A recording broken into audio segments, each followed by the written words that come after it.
人为贪财，身先丧，王八骗钱，命早亡。任国奸猾多取巧，美国监狱啃大屌。郭文贵啊，是这个有史以来开天辟地以来啊，这个第一牛逼嘴，上嘴唇顶天，下嘴唇那个挨地，他都脸都不要了，没地方搁了啊。郭文贵在美国被判了30年，进了监狱了嘛，但是你挡不住。高墙能够挡得住七哥的人，但绝不会挡住七哥的这张第一牛逼嘴。这个牛逼是越吹越他娘的大，越离谱了呀！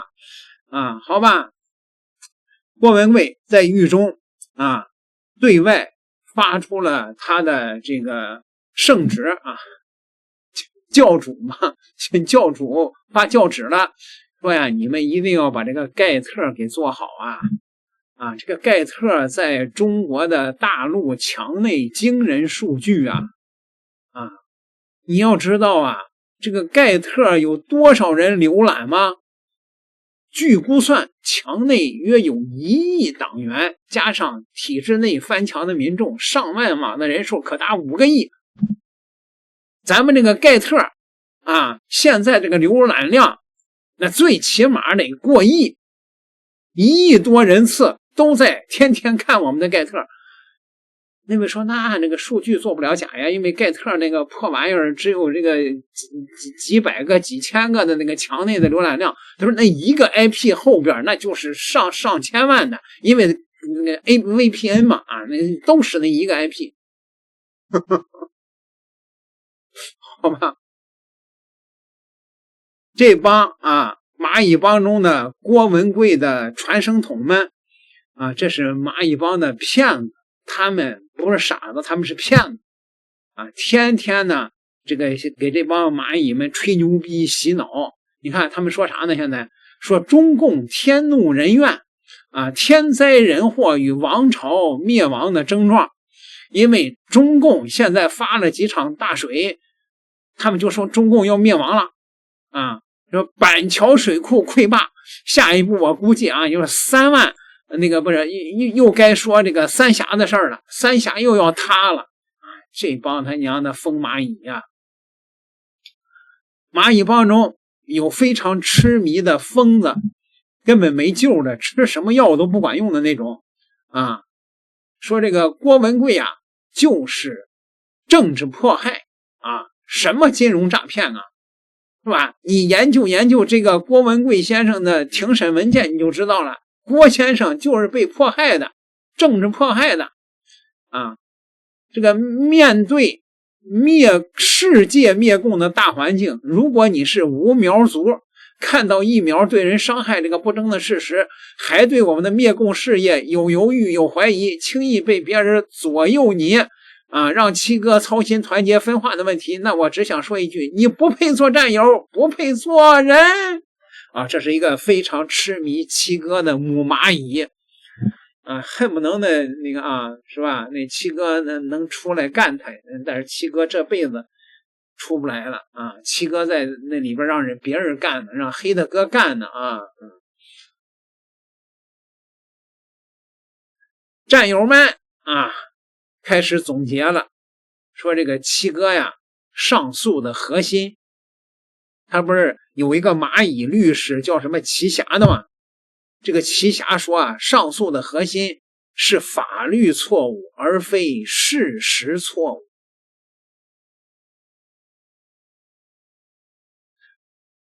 往下呢，咱就不看了啊。你说这个蚂蚁律师的意思是承认了七哥的诈骗的事实，法庭对七哥诈骗没有判错，而是适用的法律错了。你的意思是每一项罪名按照美国的这个惯例都应该合并计算，七哥计算下来得400-500年的刑期，现在只判了30年，适用法律错误对吗？啊，对啊，让上诉法庭再给七哥恢复400年刑期不好吗？蚂蚁帮里边啊有一个比较特殊的传声筒，就是以前呢是在北京呢给郭文贵的盘古大厦弹琴的一般的来讲，郭文贵身边的这些稍微有点姿色的，一般的都是跟郭文贵有这个特殊情谊的人啊，他比较特殊啊。他现在作为郭文贵的传声筒，但是蚂蚁帮众也越来越觉得这娘们儿说的都是疯话呀，不靠谱啊。6月29号的这个情况啊，就是那天郭先生上庭之后，他本来没有打算说话，但是为什么要说话呢？就是因为他已经出现这种咳血的这种情况，所以他决定出来说话。但他说话这个事情呢，其实之后律师还问他，就说你本来不是说不说话，你为什么又要说话嘛？当时关胜就很生气啊，我都这样了，我还不说话吗？是吧？我说了话，现在我都后悔我说少了。他说少了，包括哪些呢？他觉得他哪些方面说少了？第一个就是，在 MDC 里面，这些狱警和那个 FBI 去给他剪他的衣服这一段，他没有说清楚。他认为在庭上应该把这个事情说清楚。还有一个事情就是检方和这些就像利亚呀，就是这些所谓的证人和他们之间的关系，他没有说清楚。然后就是我就问他，我说当时那个 FBI 他在电梯里跟你说话，这些你没有说吗？他说当时我不知道那个人是 FBI， 也就是说那天他上庭的当时那个人带他上去的那个过程当中，他都不知道他是 FBI， 是后来律师跟他说那是 FBI 是这样的，所以他就是没有说到这几点，他觉得有点那个什么，就反正没说到吧，就有点遗憾吧，但是上庭说话这一段他认为是非常非常重要，而且他在那一刻临时做的决定，站出来在这么困难的情况下，就是他当时脑子就在晕，他就说现在感觉有点晕，然后确认的是打了3针，应该就是让他能够坚持下去的那种镇静剂啊，或者是我不知道他具体还没有说清楚打的是什么，但是一定是能够只是支撑他撑下去，让他身体能够持续的在这个不会晕倒，然后把这个庭审把这个量刑做完的这么3针，他认为是这个。然后包括他现在他看东西都还是有点兴奋的，应该是大脑有点兴奋的感觉还是有点眩晕我不知道，我没法形容是什么感受，他就自己说就感觉晃晃，还在晃，感觉是在晃，楼在晃，太不容易了。所以说他在这个庭上，他觉得就是还应该说的更多，而不是像律师所说的那种不去说话，就该站出来的时候应该站出来，而且应该说到位这就是我们要总结的，就是说以后在遇到任何情况下，该你说话的时候你要说话，你该你说话的时候你没说话，我跟你说那个后悔，那这不是几年 N 年，这后悔一辈子，就经常会出现这种情况不该说的不说，该说的没说，不该说的没说你可以一直不说话，你能做到不该说的不说，是吧？但是你该说的没说，这也是个灾难级的，我告诉你。对，当然这次不算是灾难级的，他该说的时候他说了，只不过说有一些遗憾就该说的时候就是要说，就懦弱和勇敢是吧？在这个时候关键时刻临时的决定，在这种紧急没有任何预演、没有任何排练、没有任何预设的情况下，遇到紧急问题的这种临场反应，就反映出郭先生这种该说的时候就是要说，哪怕是有遗憾，那至少咱也说了呀，对吧？至少这些内容留在了法庭文件里面，而且这些内容恰恰就是很多关注我们的人最关心的内容。他这方没说 OK， 他在庭上没说到底背后发生了什么事情，他为什么会在这个时候咳血昨天还是好好的，是吧？这么多人见到他呢，头一天还是好好的，他为什么在这个时候吐血了？你说这个事情多大呀？他要是不说话，这件事情就庭上大家那个叫什么呢？传 hearsay， 就是听说，你们都没有任何人看见，除了庭上的人没有看见，没有现场，没有就不会把它留在这个法庭文件里面，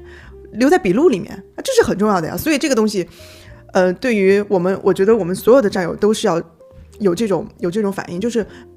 能够做到这种恰好，没有说多也没有说少，然后说的时间也对，是吧？那这真的是太好了。所以关胜他这次真的是就是做到了，在临场反应上做到了，该说的时候说，有遗憾但是引起了巨大的反响。从现在看来，就是因为这个事情我们要让它发酵几天，我们才会得到反馈嘛。现在就是所有的关注我们的人都是在关注这一部分，而且这一部分背后能够挖出来的信息就太多了，太多了。你看这几天 Q 妹发的啊，给我笑的不行了。Q 妹在6月30号发帖啊，6月29号郭文贵被判了啊，被判以后，6月30号 Q 妹就发帖子啊，我们刚刚收到医院的文件啊 ，Q 妹的啊，这些文件虽然没有多大实质帮助，但确认了诊断结果为偏头痛啊，他看起来没事，他应该休息一下啊，说郭文贵在监狱里是偏头痛犯了啊，又呕吐又吐血的，然后回头呢又说了啊，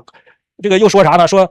之前律师传话，医生给的结论完全不对啊，说又不是偏头痛了啊，说是刚刚接听郭先生电话，事实经过是这样的啊，4点半起床吃早饭，喝了过期牛奶啊，导致呕吐、腹泻、脱水、晕倒啊，磕碰到嘴角就流血了啊，同时引发肺部的旧伤复发，咳血送往医院啊，然后在医院简单治疗，打了3针后昏睡，醒来以后送到 MDC， 依然虚弱啊，又黑衣女又出现了啊，又强制上庭。啊，然后说上庭前没有进食喝水，身体依然虚弱发抖，上庭时极度虚弱啊，想到清风死去战友如何啊，靠精神什么看到越来越多支持我们的战友靠精神支持到庭审。你看到这些东西啊 ，Q 妹发的这些东西，怎么说呢？你要就是糊弄大陆的这些人啊，你就是不了解北美啊很多的一些基本的一些，就是它的社会运作这个体系啊，政府体系社会体系运作的基本的这些原则啊，这些人。Q 妹就是干这个的，就是胡说八道，就是你看他就是现在就成了什么呢？成了青藤的替代者了啊！律师也给他打电话说，医院的医生也给他发文件啊，跟他说，你 Q 妹是谁呀？你他妈以为你是谁呀？啊，医院也给你去汇报啊，医生也给你去讲如何啊病情啊，律师也给你汇报如何。真实情况是什么呢？我告诉大家，就是很多在北美住的时间久一点的，美国、加拿大你住的时间久一点的，你都知道这种情况是完全不可能的，你知道吧？是完全不可能的。哎，我这正好有个例子啊，就前2天才发生的。我告诉大家，真实的情况是什么样子的。我前2天有个朋友啊，他是做工程的，就因为一些工程上的原因吧，反正一些琐事，他就跟他一个客户就闹矛盾了啊。闹矛盾的时候就打起来了啊，就是在现场就发生了激烈的争执啊，甚至动手了。结果我这个朋友呢，就被那个客户呢，就拿了一个工具砸在脑袋上了。这个砸的不是太厉害，但是给打出血了啊，砸在头上就打出血了啊，然后就报警了嘛，然后这个朋友就被那个这个120这个对吧？这个救护车就给送到医院急诊去了啊，然后反正进行了一个处理啊，反正是脑袋打破了啊，出血了，但是没事啊，就是那不是一个很大的一个东西啊，是一个反正就是一个东西砸到脑袋上啊。就进行了个处理，然后这个事情呢，别肯定他都走到这个法庭上嘛啊，就是我这个朋友就把那个对方就给告到法庭了，对吧？那么前几天呢，他要向法庭开庭嘛啊，法庭就需要证据嘛，他就要说嘛，说对方把他动手拿东西把他打了，把头打破了啊，对他进行了一个人身伤害，那法庭需要你出具证据啊，那你的伤口会长好啊，那么这个证据最好的证据在哪儿呢？不就在医院吗？你当初不是打的那个 ambulance 急救护车是吧？去到医院急诊的嘛，那不有出诊记录吗？那个是最好的证据啊！啊，医生那个出具的对不对？啊，头外伤缝了几针是吧？流血什么情况？那都是直接的证据啊。好，那我这个朋友，他去上医院急诊要他的这个病历的时候，他自己要他自己的病历啊。大家知道是怎么要的吗？是拿着法院法官签署的命令给他的，就是法庭授权他去那个医院的急诊。去调取他自己的急诊记录，明白吗？他本人去医院的急诊，要他本人的急诊记录，是要拿着法庭的出具的命令去才能拿得到的。没有法庭的出具的命令，他自己去要去跟那个医院的急诊让对方出具病历，对方医院是不给的，你自己去要都不给你，你知道吧？他自己去要都不给啊，都得拿着法庭的命令去的，医院才给啊。你 Q 妹属于你是干啥的呀？对不对？你属于干啥的呀？你什么都不是，医院还主动向你汇报，医生啊，29号发生的事情，30号医院就会主动向你汇报，医生给你汇报说郭文贵因为什么原因导致的什么这些情况。你别说是你自己啊，郭文贵自己去跟医生要，医院要都不会给他的。那职业道德不会泄露，它不是职业道德问题，这是法律的问题，因为这属于个人隐私，你知道吧？这是个人隐私。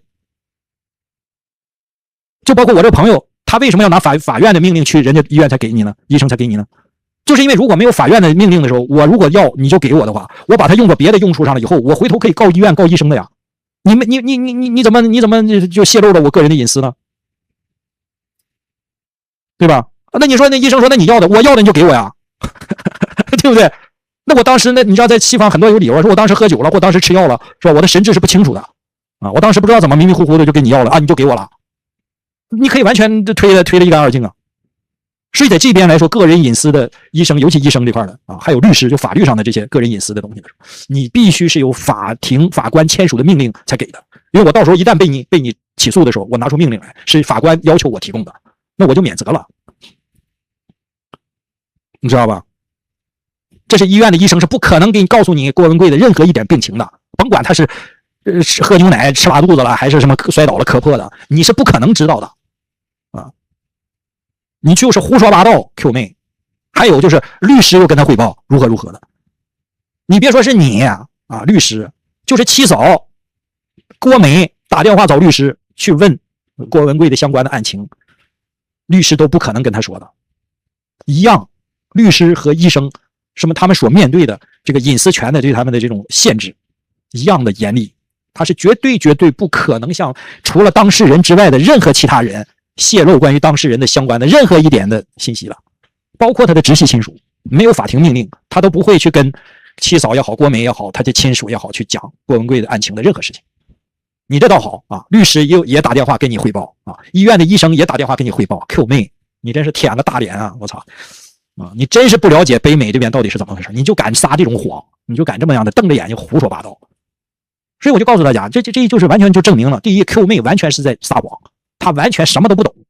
明白吗？他发的这些所谓的帖子、所谓的原因、所谓的理由，一切都是要么他自己瞎编的啊，要么是有人给他编好了告诉他的啊，就是提供给他，你就读就行了，